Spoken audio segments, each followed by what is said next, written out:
Graça e paz, irmãos. Nós temos a alegria de poder ser instruídos na palavra do Senhor. Vamos então abrir o Evangelho segundo Marcos, capítulo 9.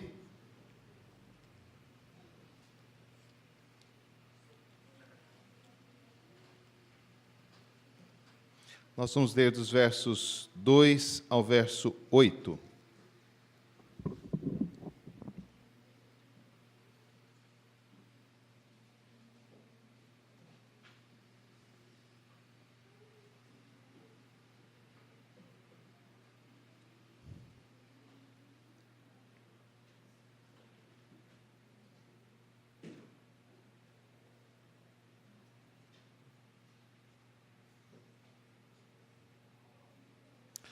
A palavra de Deus diz assim: 6 dias depois, tomou Jesus consigo a Pedro, Tiago e João e levou-os sós à parte a um monte alto. Foi transfigurado diante deles. As suas vestes tornaram-se resplandecentes e sobremodo brancas, como nenhum lavandeiro na terra as poderia alvejar. Apareceu-lhes Elias com Moisés e estavam falando com Jesus. Então Pedro, tomando a palavra, disse: Mestre, bom é estarmos aqui e que façamos 3 tendas. Uma será tua, outra para Moisés e outra para Elias, pois não sabia o que dizer, por estarem eles aterrados. A seguir, veio uma voz que o envolveu e dela uma voz dizia: Este é o meu filho amado, a ele ouvi. E de relance, olhando, a ninguém mais viram com eles, senão Jesus. Vamos orar mais uma vez? Concede-nos agora, Deus, instrução por meio da Tua palavra. Abre, ó Deus, as nossas mentes e especialmente os nossos corações, para que possamos ser edificados pelo Teu Espírito e fortalecidos em nossa fé. Abençoa, Deus, Teu povo aqui reunido. É o que nós pedimos em nome de Jesus. Amém. Nós temos este privilégio de nos reunir neste lugar. Nós temos semanalmente tido a oportunidade de prestar culto. Nós temos sonhos, nós temos desafios, e nós tentamos, de alguma forma, nos animar e nos estimular no trabalho da igreja, pensando nos benefícios que ela pode trazer para nós, nos benefícios que ela tem nos conduzido, naquilo que nós temos experimentado junto com os nossos irmãos. É sempre muito bom a gente pensar sobre o que Deus tem feito por nós, por meio da nossa igreja. É sempre bom a gente parar e reconhecer quais são os modos como Deus tem nos abençoado quando nós nos reunimos aqui. E há muitas coisas boas que acontecem em nosso meio. Há muitas experiências que fortalecem o nosso coração, há muitas lembranças que nos trazem carinho, há muitas pessoas que passaram por este local e que deixaram marcas e boas lembranças em nosso coração. Há também dias difíceis, dificuldades, dores, decepções que fazem parte da vida da igreja. E há pessoas que têm se afastado, há pessoas que têm se desanimado do serviço da casa de Deus, do serviço do reino de Deus, do serviço da igreja local, por alguma decepção, algum conflito que teve com algum irmão, talvez alguma dificuldade com um pastor, talvez uma distração, talvez uma outra atividade tenha tomado a sua atenção, o seu tempo, os seus olhos e o seu coração foi se esfriando. É possível, muitos se afastam da igreja por terem cedido ao pecado e terem deixado com que um erro o impedisse de continuar caminhando nos caminhos do Senhor. E estas coisas todas, elas de fato podem criar desafios e obstáculos, mas elas não deveriam nos impedir de continuar congregando, de continuar vindo à casa de Deus, de continuar chamando outras pessoas à casa do Senhor. Tampouco os benefícios. A qualidade do pastor, a amizade dos irmãos, o grupo musical, a escola dominical, todas essas coisas são coisas que abençoam a nossa vida, todas essas coisas são coisas que fortalecem o nosso coração, mas elas não são a causa principal de estarmos reunidos. Elas não são a causa primeira que pode dar sentido a esta igreja, sentido a esta comunidade, sentido a esta congregação. A causa primeira que nos reúne aqui é o Senhor Jesus Cristo. E é importante, então, que a gente reflita um pouco sobre esta nossa relação com Cristo por meio da igreja, essa relação que nós temos com Cristo por meio desta congregação, porque esta relação vai nos fortalecer quando estivermos enfrentando dores, quando estivermos enfrentando lutas, quando estivermos em alguma situação desanimados, enfraquecidos, ou quando tropeçarmos e cairmos em algum pecado. Se nós lembrarmos da presença de Cristo neste local, nós não nos afastaremos. Da mesma forma, é importante que nós tenhamos isso em mente, porque nós não podemos imaginar que as pessoas deste bairro virão a este lugar por causa da nossa escola dominical, ou por causa do sermão do licenciado Pedro. Não é por conta do nosso grupo de louvor e nem por conta das instalações desta igreja que as pessoas vão deixar as suas vidas, deixar as suas casas e vão se reunir aqui. Elas só virão aqui se elas encontrarem o Senhor Jesus Cristo. São estes o que o Pai o Pai procura para serem seus adoradores. E é isso que nós devemos então procurar. E esse texto de Marcos nos ajuda a perceber como é que se forma o conhecimento de Jesus Cristo. Como é que nós chegamos a conhecê-lo? De que maneira nós podemos tornar este conhecimento cada vez mais real, cada vez mais concreto, cada vez mais amplo em nossa vida?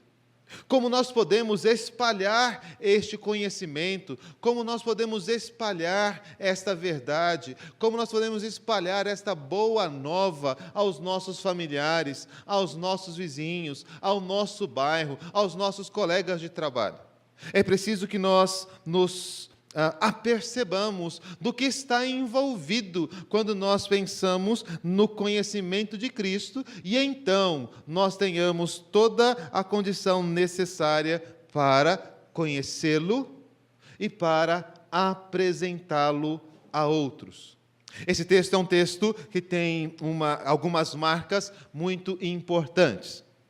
É a menção de que Jesus, depois de 6 dias de ter dito que alguns dali não passariam pela morte antes de verem o Filho vir em sua glória, e a menção de levá-los a um alto monte para mostrar-lhes ali a sua glória, faz uma referência muito clara, muito direta ao Monte Sinai. Quando Moisés sobe ao monte para receber as tábuas dos 10 mandamentos, as instruções para o tabernáculo e todas as orientações para que o povo de Deus de Israel pudesse conhecer a Deus. O texto diz que Moisés subiu ao monte e no 7º dia, ou seja, depois de 6 dias, uma nuvem tomou o monte Sinai. E a glória do Senhor apareceu ali, com trovões, com raios e com relâmpagos. E ali então Moisés esteve com Deus 40 dias e 40 noites. Algo semelhante está acontecendo aqui. Deus está se encontrando com os homens, Deus está manifestando a sua glória e agora quer que o seu povo o conheça. Depois de tê-los libertado do Egito, ele os leva ao Sinai e então chama Moisés para lhe apresentar quem ele é. Aqui a mesma coisa acontece, 3 dos discípulos são chamados, são retirados à parte e também são levados a um alto monte, e ali eles vão conhecer a Deus. Inclusive, a menção à nuvem que cobre um monte também é repetida nesse texto. Então, algo tão importante quanto o Monte Sinai está acontecendo aqui. Algo tão importante como este marco do povo de Deus está diante de nós. E por que isso acontece? Isso acontece, em primeiro lugar, porque Jesus chamou Pedro e Tiago e João para subirem a ele no monte. É importante que a gente se lembre sempre disso. O nosso conhecimento de Deus não se inicia quando nós o buscamos. O nosso conhecimento de Deus não se inicia quando nós nos interessamos por Ele. O conhecimento de Deus não se inicia quando nós procuramos por uma igreja. Se quisermos realmente conhecer Jesus, isso só será possível se Ele nos chamar primeiro. Se Ele vier até nós nos buscar, se Ele disser a nós, segue-me. É a ação de Jesus, é o desejo dele de estar conosco, é a sua vontade de que nós sejamos o seu povo que forma este lugar. Não importa se eu estou aqui sozinho, não importa se estamos aqui em 2, ou em 10, ou em 20, ou em 100, ou em 1000. A única coisa que importa é se Jesus nos chamou. Se você foi chamado pelo Evangelho, se você foi chamado pelo Espírito, se você foi aproximado de Deus por meio de Jesus Cristo, não há por que você ficar em casa. Não foi o seu desejo de vir, isto poderia mudar. Não foi o seu interesse pela mensagem, isso pode passar. Não foram as suas qualidades espirituais, isto varia muito na nossa vida, mas a eleição, o chamado, o convite do Evangelho, este não muda, ele foi feito a você, ele foi feito à sua família, ele foi feito à sua casa, e porque a palavra de Deus chegou até você, é que você então está aqui. É muito interessante a gente ver como a Bíblia descreve esse tipo de mensagem. Você pode se lembrar da parábola das bodas. O Senhor, um rei, faz uma grande festa e ele chama os seus convidados de honra, os seus príncipes, e eles não querem ir. Eles não desejam atender ao chamado do Senhor. Então, o Senhor diz aos seus servos, vão pelas ruas e convide todas as pessoas, chamem todas as pessoas que vocês encontrarem, porque eu quero que a minha festa esteja cheia e que nenhuma dessas pessoas entre mais na minha festa. Os servos foram, chamaram as pessoas, todos que quiseram vieram, mas ainda havia lugares na festa. Então o Senhor diz, volte e obriga as pessoas a entrar, insista com elas, diga para elas que eu quero que eles venham para a minha festa. E assim o salão se encheu. Depois, esse senhor, esse rei, entra pela festa e encontra um homem ali que não trazia as vestes nupciais, as vestes de festa. E ele pergunta, amigo, como é que você entrou aqui? E esse homem emudeceu. E aquele senhor que dizia, eu quero que minha festa seja cheia, aquele senhor que dizia, obriga-os a entrar, expulsou aquele homem, botou-o para fora, lugar onde há choro e ranger de dentes. E aí você se pergunta, por quê? Se ele quer a sua casa cheia, aquele homem estava desejoso de participar da festa, aquele homem tinha interesse de participar da festa, por que o rei o expulsa? E a questão é simples. O rei o expulsa porque ele não foi chamado. Ninguém pode estar na presença de Deus se não for chamado por Ele. E se você quer de fato experimentar da alegria da vida cristã, se você quiser de fato experimentar da alegria da igreja de Cristo, então você precisa se lembrar disto. Eu estou aqui porque o Senhor me chamou, porque o Senhor me quer aqui, porque Ele me amou, porque Ele me chamou pelo nome, porque Ele me escolheu, porque Ele pagou os meus pecados, porque Ele tem preparado um lugar para mim no céu. E esta é a garantia que nós temos quando fazemos parte da igreja de Cristo. Deus tem um vínculo conosco e Ele nos conhece pelo nome.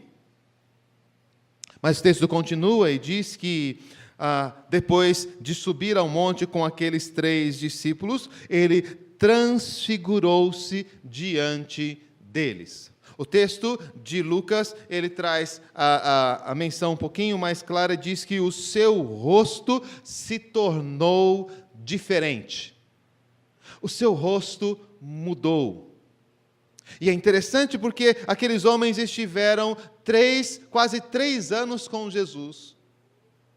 Aqueles homens viram Jesus realizar milagres. Aqueles homens viram Jesus acalmar a tempestade. Aqueles homens viram Jesus responder todas as questões com sabedoria. Ouviram os ensinos de Jesus, mas eles nunca viram Jesus assim.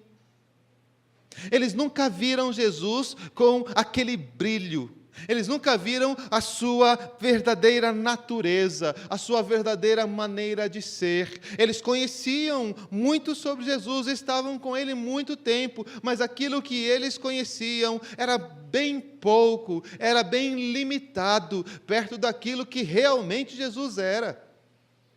E então, nós vemos esses discípulos conhecendo Jesus melhor, porque Jesus mostrou a eles que Ele não era um sábio, que Ele não era um homem com poderes milagrosos, que Ele de fato não era Elias, João Batista ou alguns dos profetas, mas que Ele era o verdadeiro Filho de Deus, que Ele era alguém que brilhava como o sol, alguém, como o Salmo 104 fala, de um Deus vestido de luz como de um manto.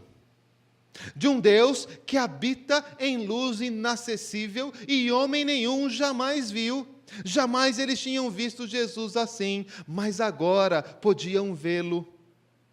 Mas agora podiam conhecê-lo.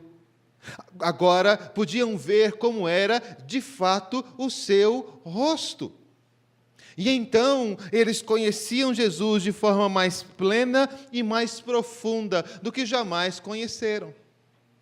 É interessante porque isso nos faz pensar que as pessoas, quando você fala com as pessoas, elas sabem sobre Jesus. Nós vivemos um país cristão, as pessoas sabem do seu nascimento, sabem da sua morte, sabem talvez até da sua ressurreição. Há alguém com um pouquinho mais de conhecimento, sabe que existe uma promessa de retorno, sabem que Ele é o Filho de Deus. Mas quantas dessas pessoas conhecem de fato a natureza de Jesus? Quantas pessoas de fato conhecem a sua bondade? Quantas pessoas conhecem a sua misericórdia? Quantas pessoas conhecem a sua retidão? Quantas pessoas conhecem a sua justiça?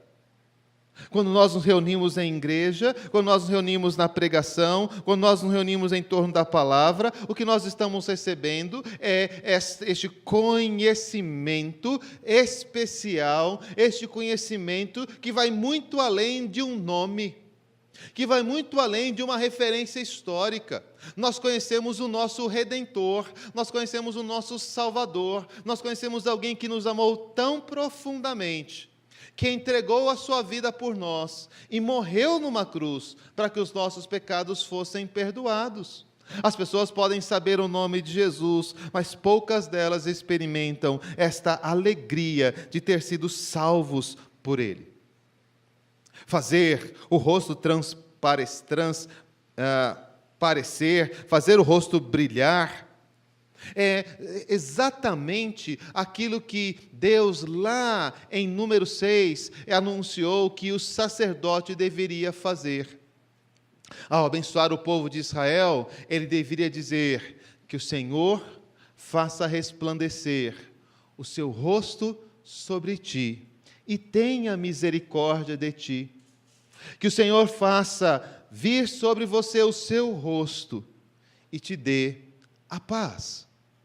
Esta é a bênção que só podemos ter fazendo parte do corpo de Cristo. Só podemos ter quando nós fazemos parte da igreja de Jesus. Ele nos abençoa com a luz do seu rosto. Ele nos abençoa fazendo-nos conhecer a sua misericórdia. Ele nos abençoa estendendo o seu favor e a sua bondade conosco. Se você tem experimentado estas coisas, se você tem reconhecido estas coisas em Jesus, então você sabe porque você precisa estar aqui. Então você sabe porque que você tem que dar louvores. Então você sabe porque você não pode estar em outro lugar enquanto os seus irmãos estão cultuando o seu Redentor, o seu Deus, o seu Salvador. É por isso que nós nos reunimos, é isso que trará as pessoas a este lugar, quando elas conhecerem o brilho do rosto de Jesus, a sua glória divina, a sua grande majestade. Elas conhecerão a Deus, conhecerão a Jesus, quando Ele revelar a elas a sua verdadeira, a sua perfeita natureza. Este brilho não apenas tomou conta do rosto de Jesus. O texto diz que as suas vestes tornaram-se sobremodo brancas, como nenhum lavandeiro na terra as poderia alvejar. Essa é uma menção curiosa, porque nós estamos falando de coisas tão excelentes, de coisas tão extraordinárias, e de repente Marcos faz a comparação com alguém que trabalha com lavar roupas, uma comparação com um lavandeiro. Por que esta comparação? A ideia é que não apenas Jesus brilhava, mas as suas roupas, aquilo que tocava nele, também brilhava.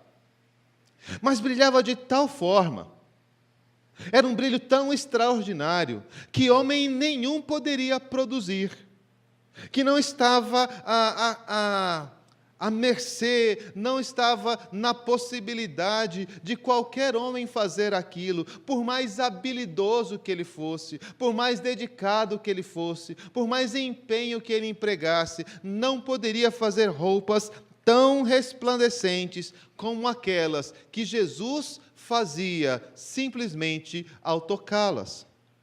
Mas esta menção às roupas deve nos fazer lembrar que nós também fomos tocados por Jesus. E que Ele transferiu, Ele colocou a sua luz em nós. E nos transformou em luz do mundo. Uma luz que deve brilhar nas trevas, que deve iluminar todo homem. Uma luz que deve brilhar diante dos homens de tal forma que eles vejam as suas boas obras e glorifiquem ao Pai. A luz que Jesus produz em nós não é uma luz que uma lamparina pode produzir.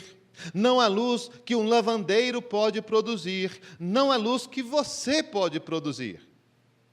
E é importante que a gente se lembre que conhecer Jesus é saber das obras extraordinárias, das obras impossíveis que Deus tem feito na nossa vida. À medida em que nós nos comprometemos com Ele, Ele começa a fazer coisas em nós que homem nenhum pode fazer, que mulher nenhuma pode fazer. Ele nos dá uma sabedoria que não é encontrada em nenhum outro lugar. Ele nos dá uma perseverança, uma resistência que nós mesmos não sabemos de onde vem. Ele nos dá paciência e esperança que vão além daquilo que seria natural ou normal. Ele nos traz consolo e nos traz paz como ninguém na terra poderia fazer. É esta comparação que está sendo feita aqui, e eu preciso saber disso. O que Jesus faz por mim, homem nenhum pode fazer. O que Jesus faz em mim, eu mesmo não poderia. Mas Ele pode, e Ele tem me transformado, e Ele tem me feito luz, e Ele me tem feito sal, e Ele me tem feito brilhar, Ele me tem feito sábio, Ele me tem feito educar e criar os meus filhos, Ele me tem feito fazer um trabalho honesto, Ele me tem feito cuidar bem da minha esposa, do meu marido. Isto eu não poderia fazer, mas eu tenho caminhado com Jesus, eu tenho estado com Ele. Eu tenho aprendido dele na sua casa, eu tenho aprendido dele lá na igreja, e esta convivência com Jesus vai transformando dia a dia o meu coração, vai fazendo que um brilho novo comece a resplandecer, de tal forma que as pessoas podem olhar para mim e dizer: de onde vem isso? Eu nunca vi alguma coisa igual. Precisamos desejar isso, irmãos, porque é isso que Jesus faz.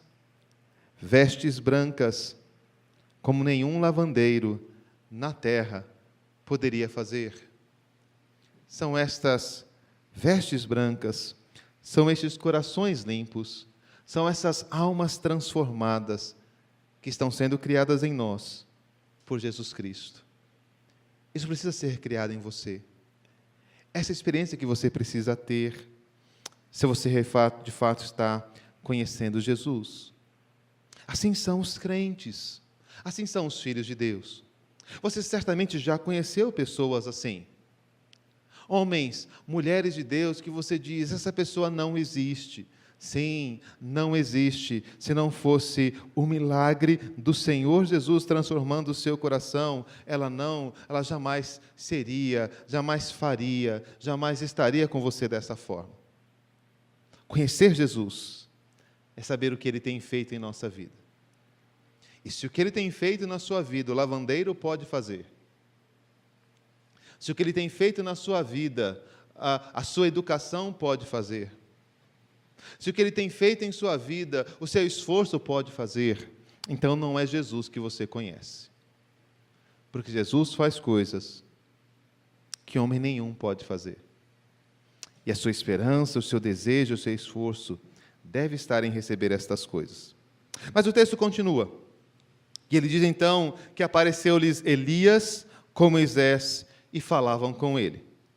Há muita discussão sobre por que Elias e Moisés estão mencionados aqui, mas a mais provável é que eles estejam se referindo às duas grandes partes do Antigo Testamento.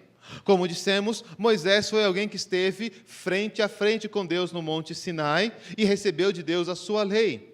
Elias foi alguém que viveu de forma tão extraordinária diante de Deus, que fez fogo descer do céu, que fez o céu se cerrar por 3 anos e não chover. Ele também subiu ao Monte Horebe, e ali ele esteve em comunhão com Deus, falando com Deus a respeito da sua luta. Elias foi alguém que foi elevado ao céu no redemoinho, por isso ele é reconhecido como o profeta típico, aquele que resume, que está anunciando a Israel a vontade de Deus. A aparição destes dois homens, então, nos apontam para as duas partes principais do Antigo Testamento, que, segundo o próprio Jesus, falando lá aos discípulos de Emaús, falam a respeito dele. Ele repreendeu aqueles dois homens, dizendo: ó nécios, tardos de coração, para crer em tudo aquilo que Moisés e os profetas disseram a respeito do Redentor, dos seus sofrimentos e da glória que seguiria a eles. Aqueles discípulos estavam entristecidos e não acreditavam na notícia da ressurreição, porque não estavam dando ouvidos às Escrituras. Então é importante que nós saibamos que o conhecimento de Jesus se estabelece a partir das Escrituras.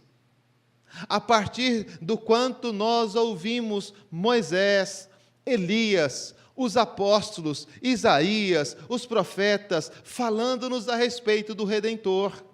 Se não damos ouvidos à palavra, se não estamos aprendendo e sendo edificados nas Escrituras, se não é isso que tem sido ensinado na nossa escola dominical, se não é a palavra de Deus que está sendo pregada nos nossos cultos, se não são essas as coisas que estão sendo trazidas ao seu coração, se na sua casa você não está lendo a palavra de Deus regularmente, se você não está procurando conhecer mais profundamente este livro que foi dado por Deus a você, você vai ter muita dificuldade em conhecer Jesus.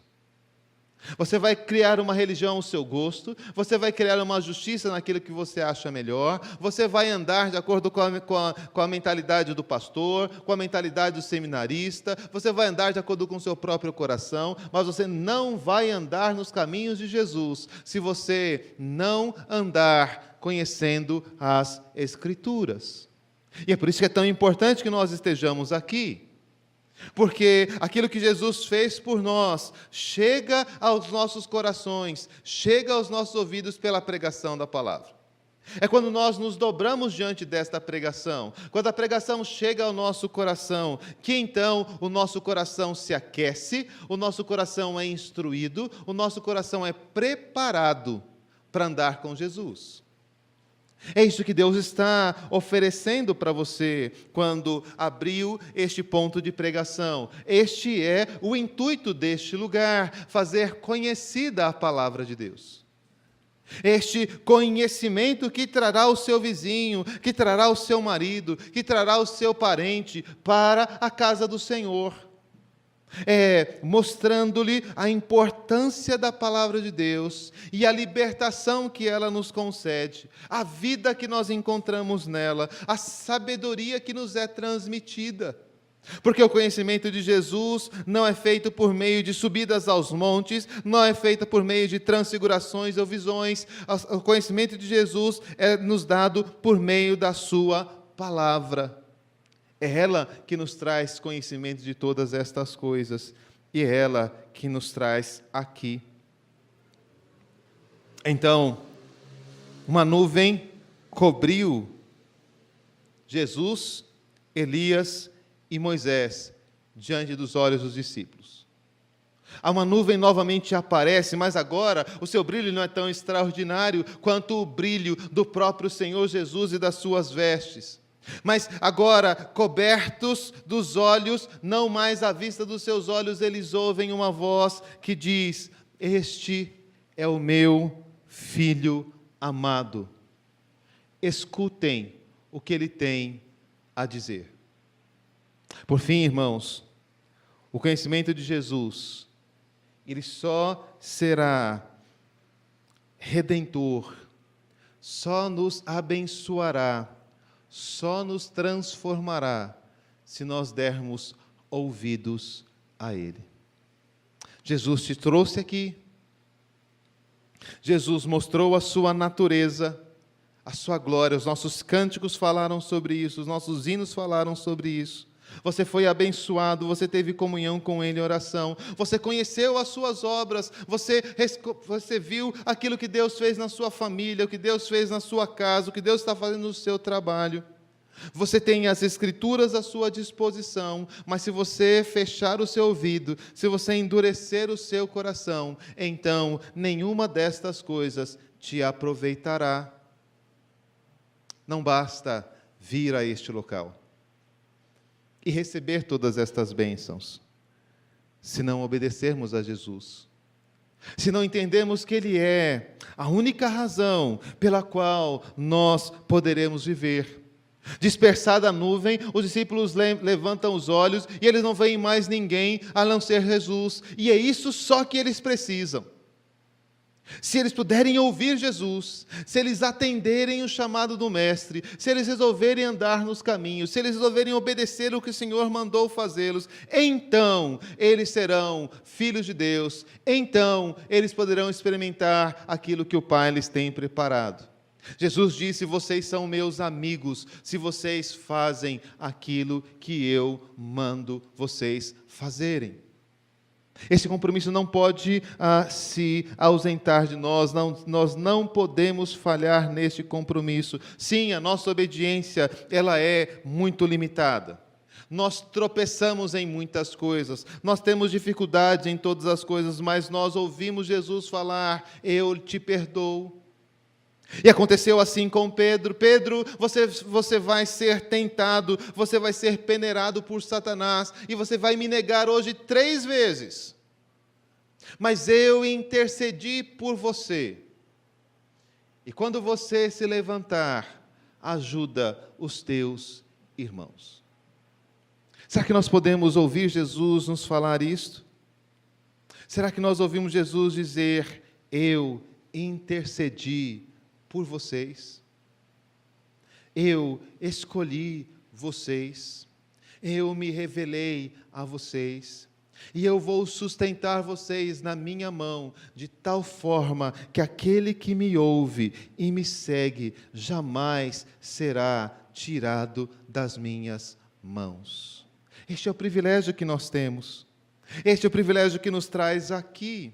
É isso que nos faz Igreja de Cristo. Nós precisamos lembrar todos os dias, todas as semanas, todas as oportunidades que temos, que este lugar é o lugar dedicado à adoração daquele que nos amou, daquele que nos chamou, daquele que entregou a sua vida por nós, daquele que está transformando o nosso coração e daquele que está nos instruindo na vontade de Deus, aquele que o Pai disse: escutem o que Ele tem a dizer.